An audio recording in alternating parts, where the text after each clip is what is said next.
మొన్న శుక్రవారం నాడు వైట్ హౌస్‌లో జరిగినటువంటి సమావేశం ఏదైతే ఉందో, ట్రంపు అలాగే ఉక్రెయిన్ అధ్యక్షుడు జెలెన్స్కీ మధ్య జరిగినటువంటి సంభాషణ విని ప్రపంచం మొత్తం నివ్వెరబోయింది.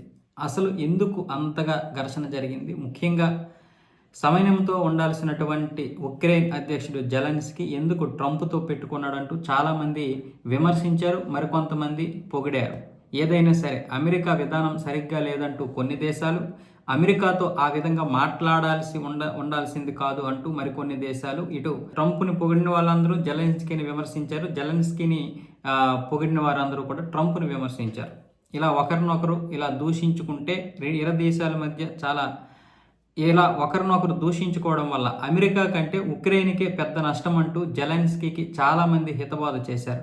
చివరికి ఆయన యూఏ దగ్గరికి వెళ్ళి కొన్ని ఒప్పందాలు అయితే చేసుకున్నారు. దాదాపు $3.1 బిలియన్ ఒప్పందం అయితే జరిగింది. అందరూ సపోర్ట్ చేశారు. కానీ అమెరికాతో పెట్టుకుంటే, అమెరికా సహాయం చేయకపోతే, అమెరికా ఎదురు తిరిగితే ఉక్రెయిన్కి ఎంత నష్టమో జెలెన్స్కీకి తెలుసు. అందుకే ప్రజల గురించి ఆ రోజు శుక్రవారం రోజు ఆయన తన ఆత్మాభిమానాన్ని అమ్ముకోదలుచుకోలేదంటూ మాట్లాడినటువంటి జెలెన్స్కీ తర్వాత దేశంలో ఉన్నటువంటి పరిస్థితుల్ని గమనించి మళ్ళీ వెంటనే తన తప్పుని తెలుసుకొని, నేను అమెరికాతో కలిసి ఉంటాను, అమెరికాతో కలిసే ప్రయాణం చేస్తాను, అమెరికా ఎప్పటికీ మాకు మిత్రదేశమే, అమెరికా మరొకసారి అవకాశం ఇస్తే మళ్ళీ చర్చలకు వస్తానంటూ ఆయన ఈరోజు మాట్లాడడం జరిగింది. ఎందుకంటే అమెరికాతో పెట్టుకుంటే ఎంత నష్టమో, ఎంత తీవ్రమైనటువంటి పరిస్థితులు ఎదుర్కోవాల్సి వస్తుందో తెలుసు.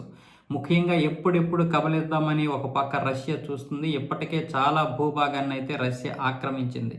అదే తన భూభాగం అంటుంది రష్యా, కాదు మా భూభాగం అంటుంది ఉక్రెయిన్.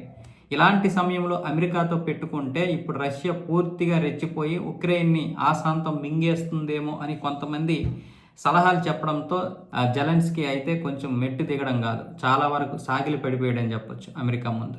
ఇప్పుడు నేను అన్ని చర్చలకి సిద్ధమే, అలాగే ఆ ఒప్పందం ఏదైతే ఉందో ఖనిజాల విషయంలో ఆ ఒప్పందం కూడా చేసుకుందామంటూ ఇప్పుడు అమెరికాతో కాళ్ల బేరానికైతే దిగాడు జెలెన్స్కీ. ఏదేమైనా సరే ఇన్ని దేశాల హితబోధతో పాటు అమెరికాతో రేపు వచ్చే ప్రమాదాన్ని పసిగట్టినటువంటి జెలెన్స్కీ ఈ ముందు జాగ్రత్తగా తన గొయ్యిని తాను తవ్వుకున్నా మళ్ళీ తన గొయ్యి పూర్తి చేశాడంటూ చాలామంది అయితే జెలెన్స్కీ ఒక రాజకీయ నీతిని అయితే పొగుడుతున్నారు.